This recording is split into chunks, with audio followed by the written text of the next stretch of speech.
BJP अपनी तो only Modi ji. हमारा आज G20 की मीटिंग हो रही है हमारे देश में। कितने गर्व की बात है। गांव पैसे भेजने होते हैं, हम लोग तो मजदूर आदमी है, गांव पैसा भेजना होता है, तुरंत अपने यूपीआई पेटीएम से करा, तुरंत गांव में पैसे चले गए। कर्नाटक में जब उनने मोहब्बत की दुकान वाले पाकिस्तान के नारे लगे तो वो कहाँ गए मोहब्बत की दुकान। हाथी हाथी लगवा दिया नोएडा में, और कुछ नहीं दिखा बनाने के लिए, सिर्फ हाथी लगवा दिए हैं। उनका राज खत्म कर दिया यूपी के अंदर, जाके देखो। नहीं, गठबंधन के बाद भी ना हार जाए वो लोग, इसलिए उनकी नींद उड़ी पड़ी है, मोदी जी की कोई नींद नहीं उड़ी। किशन कांत जी किसे वोट देखने की सोच रहे हैं अगले साल? बीजेपी अपनी तो ओनली मोदी जी। ओनली मोदी जी। कहते हैं मोदी जी के राज में महंगाई, भ्रष्टाचार ये सब बढ़ा है। महंगाई तो बढ़ती है, देखो महंगाई हमारा देश भी तो बढ़ा है ना। हमारा आज G20 की मीटिंग हो रही है हमारे देश में। कितने गर्व की बात है। 20 देशों के हमारे यहाँ पे राष्ट्रपति, प्रधानमंत्री सब लोग आएंगे, तो हमारे देश में कहीं भी देखो सम्मान, हर चीज मिल रही है हमारे मोदी जी को। महंगाई तो हर ऐसी चीज है, देखो वो तो समय बढ़ेगा, साल दर साल महंगाई तो बढ़ती है। अब 70 में देख लो तो 1 रुपए की वैल्यू कितनी होती थी, अब तो 500 रुपए की वैल्यू भी कुछ नहीं है। तो ऐसा है कि अब महंगाई तो बढ़ती रहती है। महंगाई के ऊपर हम वोट नहीं करते, हम करते हैं जो काम करते हैं, जिसने रियल काम करा है। आप सड़कें देख लो, हर चीज़ की सुविधाएं देख लो। आज हम गांव पैसे भेजने होते हैं, हम लोग तो मजदूर आदमी है, गांव पैसा भेजना होता है, तुरंत अपने यूपीआई पेटीएम से करा, तुरंत गांव में पैसे चले गए। अब पहले 20 रुपए तो उस दुकानदार को उसको दो, तो अब कितना ये फायदा हुआ ना यूपीआई से। तो ये मोदी जी सोचते हैं हर चीज़ के बारे में। हम लोगों को गाँव में, हम लोगों को मकान दिया, हमारे कच्चे मकान थे उनको पक्का करवाया, पानी की सुविधा करवाई, और सड़कें भी आप खुद देखते हो न्यूज़ पे, इतनी सड़कें नहीं करवा दी। हम दूसरे नंबर पे हैं अमेरिका के बाद, जो हमारी सड़कें इतनी बेहतरीन करवा सकती है। हमने चाइना को भी पीछे छोड़ दिया है। राहुल गांधी जी मोहब्बत की दुकानें खोल रहे हैं। वो मोहब्बत की दुकानें नहीं खोल रहे हैं, वो पप्पू है, वो पप्पू रहेंगे। वो जिंदगी में पप्पू जैसी बातें करते हैं, उनको कोई ज्ञान नहीं है कुछ बात करने का। पढ़े लिखे व्यक्ति है, नौजवान छवि है उनके अंदर। पढ़े लिखे होते तो हमारे देश की बना बुराई नहीं करते, पता कहाँ पे। अभी उनकी अमेरिका में कोई मोहब्बत की दुकान जो खोली थी कर्नाटक में, जब उनके जो पाकिस्तान के नारे लगे थे उनकी रैली में, कर्नाटक में जब उनने मोहब्बत की दुकान वाले पाकिस्तान के नारे लगे तो वो कहाँ गए मोहब्बत की दुकान। वो तो नफरत फैला रहे हैं। वो कहते शरारती तत्व तो हर जगह आ जाते हैं। बीजेपी वाले में नहीं, कभी पाकिस्तान के नारे लगते हैं रैली में। बीजेपी में भी तो लगे थे, देश के गद्दारों को गोली मारो सालों तो को। देश के गद्दारों को गोली मारो, तो उसमें क्या दिक्कत क्या है। देश के गद्दारों को बोला ना, बताइए उसमें क्या गलत है। तो वो गलत नहीं है आपके नहीं, मेरे लिए तो गलत नहीं है। देश के गद्दार है, कोई भी देश का गद्दार होगा तो उसको तो मारा ही जाएगा। राम मंदिर का जो उद्घाटन होगा 2024 में, हम लोग इतनी कोशिश करेंगे 101 400 प्लस वोट सीटों से। हाँ, ओवैसी जी कह रहे हैं राम मंदिर रोटी थोड़ी देंगे। अरे वो तो पागल है, क्यों नहीं रोटी देगा। एक मथुरा वाले ये कितने मंदिर हैं जो यूनिवर्सिटी चला रहे हैं, बड़ी बड़ी यूनिवर्सिटी चल रही है, उनसे फंड जा रहा है। मस्जिदों का क्या फंड जाता है बताइए। हमारे मंदिर होते हैं, मंदिरों से लोग बात कहते हैं कि नुकसान होता है, यूनिवर्सिटी खोलनी चाहिए। मंदिर से इतना फायदा होता है, एक मंदिर जहाँ होता है ना, तो वहाँ से इतने बंदे आते हैं वहाँ पे घूमने के लिए। वहाँ का अब जैसे यहाँ पे यूनिवर्सिटी है, एक एग्जांपल दे रहा हूँ मैं आपको, यहाँ पे सारे कॉलेज हैं, बच्चे बाहर से आते हैं पढ़ने के लिए, तो यहाँ पे आएंगे तो हमारा ही फायदा होता है।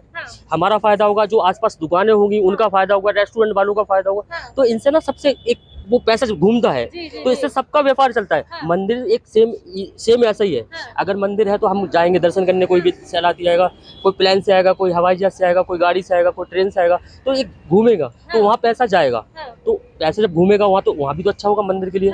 और मंदिर ऐसा नहीं, मंदिर का भी टेस्ट चलते हैं, मंदिर भी कहीं वो टेस्ट चलाते हैं, कोई हॉस्पिटल है कहीं होगी और मंदिर होगी, तो कहीं और भी है। लेकिन मंदिर बनने से सबका भला होता है, ये नहीं होना था। मंदिर भी जाओ, हमने ये नहीं कहा पढ़ाई मत करो, पढ़ाई भी जरूरी है, पढ़ाई तो मेन है, और मंदिर भी जाना चाहिए। अच्छा, उद्धव ठाकरे जी जो है, आप जानते होंगे उद्धव ठाकरे जी को, वो कह रहे हैं कि एनडीए के पास केवल एक चेहरा है, हमारे पास दस चेहरे हैं प्रधानमंत्री के रूप में। मैं आपको बताऊं, जंगल में जानवर बहुत होते हैं, शेर एक ही होता है। अच्छा, ठीक है, जंगल में जानवर तो बहुत होते हैं। अब जानवरों को हर चीज को तुरंत शेर बना देंगे। अब शेर तो शेर होता है।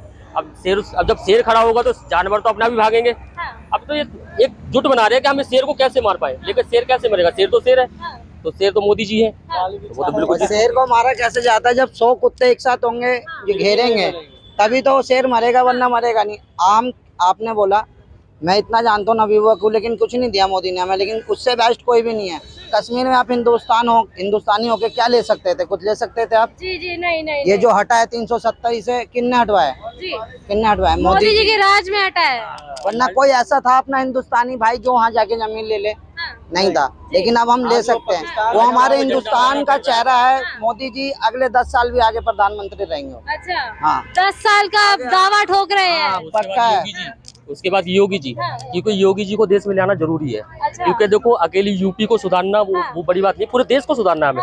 ये जो अरे अपने यूपी को बसाने में तो मायावती और अखिलेश भैया जी का हाथ है ना। अरे ये तो इतने हाथी लगवा दिए हैं कि हाथी लगवा दिए नोएडा में, और कुछ नहीं दिखा बनाने के लिए, सिर्फ हाथी लगवा दिए हैं। मतलब अपने जाति की तरफ से तो करा उन्होंने, अगर हाथियां लगवा दिए तो ऐसा मत करो ना। कुछ हाथी तो जंगल का राजा होता है ना। जंगल का राजा तो शेर होता है, आपने हाथी कह रहे हो आप तो। कैसे होता है हाथी जंगल का राजा, आप बताओ। अच्छा, शेर होता है वो मोदी जी हैं, और उनको सभी लपेटेंगे, कुत्ते जितने मिलके मारेंगे उन्हें, वो वरना कोई कुछ नहीं कह रहे करेगा। हैं कि 2024 से पहले मोदी जी फिर से एक बार कोई और दंगा करा देंगे देश के अंदर, जिससे वोट बैंक आ जाएगा। मोदी जी दंगा नहीं कराते, ये दंगा कराती विपक्ष। अच्छा। अभी आप एग्जाम्पल देखो, अभी जो पहलवान बैठे थे, आपने खुद देखा होगा, पहलवान जी बैठे थे हमारे देश के गोल्ड मेडल जो लिस्ट है, वो बैठे हुए थे अनशन पे, धरने पे। तो उनका क्या निकला? कुछ नहीं निकला। बेमतलब की बात है। ये कांग्रेस ने सपोर्ट करा। अम्बेडकर जी के जो थे वो आजाद, चंद्रशेखर आजाद, हाँ, वो भी उनके समर्थन में आ गए। अभी यहाँ पे एक हत्याकांड हुआ है, आपने सुना होगा, ये सावरडेरी में, जो साक्षी जी का। हाँ जी, तो वहाँ कोई नहीं बोला। वहाँ बोलना अधिकार बनता ना। तुम कोई देश के लिए कोई बात होती तो तुम पहले खड़े हो जाते हो, और वैसे कोई समर्थन करना चाहिए जहाँ वहाँ तुम आते नहीं हो। ये गलत है ना। कांग्रेसी कह रहे हैं यदि बनारस से प्रियंका गांधी चुनाव लड़ेंगी तो मोदी जी की जमानत जब्त है एकदम। कभी नहीं हो सकता, क्योंकि वहाँ पे भी बहुत बहुमत से जीतेगा मोदी। क्या प्रियंका गांधी ने नारा दिया है, लड़की हूँ लड़ सकती हूँ, देश के अंदर महिला सशक्तिकरण की बात करती है। ऐसी कोई बात नहीं कि महिला है, युवक भी है, और इनके जगह पर तो आएंगे योगी जी भी अच्छे हैं, वो भी युवक है। 2029 में मोदी जी के बाद योगी जी आएंगे, जब मजा आएगा। अभी जो मोदी जी है ना, अभी कुछ नहीं है। जब योगी जी आएंगे, प्रधानमंत्री बनेंगे 2029 में, जब आएगा मजा। कहते हैं योगी जी ने हिंसा फैला रखी है उत्तर प्रदेश में बुलडोजर के द्वारा। गुंडा राज खत्म कर दिया यूपी के अंदर, जाके देखो। यूपी के अंदर गुंडा राज खत्म कर दिया है। अतीक अहमद हो गए, और क्या नाम है वो दुबे हो गए, क्या नाम है वो कानपुर वाले विकास दुबे हो गए, सब थे तो बड़े माफिया थे, सबको मिट्टी में मिला दिया। तो उनने क्या गलत किया बताइए? जितने थे। अभी योगी जी 2029 में आएंगे, जब मजा आएगा। अभी तो वो यूपी में है, जब पूरे भारत में आएंगे ना प्रधानमंत्री बनेंगे, जब मजा आएगा। तो महागठबंधन कह रही है कि गठबंधन तो वो ऐसा ही चलता रहेगा। पिछली बार भी तो गठबंधन हुआ था, पिछली पंचवर्षीय में भी तो गठबंधन हुआ था। कहाँ गया था गठबंधन? कह रहे हैं कि उनकी जब आपस में ही नहीं बनती है तो वो कैसे चलाएंगे सरकार? जब उनकी आपस में ही नहीं बनती तो कैसे सरकार चलाएंगे बताइए? महागठबंधन के वजह से मोदी जी की रातों की नींद उड़ी पड़ी है। अरे उनका कुछ नहीं होगा, उनको आपकी 400 प्लस सीटें जाएंगी, 400 प्लस। अच्छा, कह रहे गठबंधन के वजह से मोदी जी की रातों की नींद उड़ी पड़ी है एकदम। उनकी नहीं उड़ी पड़ी, जो गठबंधन कर रहे हैं उनकी उड़ी पड़ी है। कहीं गठबंधन के बाद भी ना हार जाए, कहीं गठबंधन के बाद भी ना हार जाए वो लोग, इसलिए उनकी नींद उड़ी पड़ी है। मोदी जी की कोई नींद नहीं उड़ी। अरे मीटिंगों पे मीटिंग चल रही है उनकी। अब आपको पता है खाली बंदा क्या करेगा? बेमतलब का दिमाग इधर से उधर दौड़ाएगा, वो 50 को इकट्ठा रखेगा, भीड़ दिखाएगा, लेकिन चाहे वो जीते ना, लेकिन भीड़ तो दिखाएगा ना। अब ये डूसू में इलेक्शन हो रहा है, अब एक ही बंदा जीतेगा, लेकिन भीड़ सबकी है ना मैम, तो इसी हिसाब से होता है सब कुछ।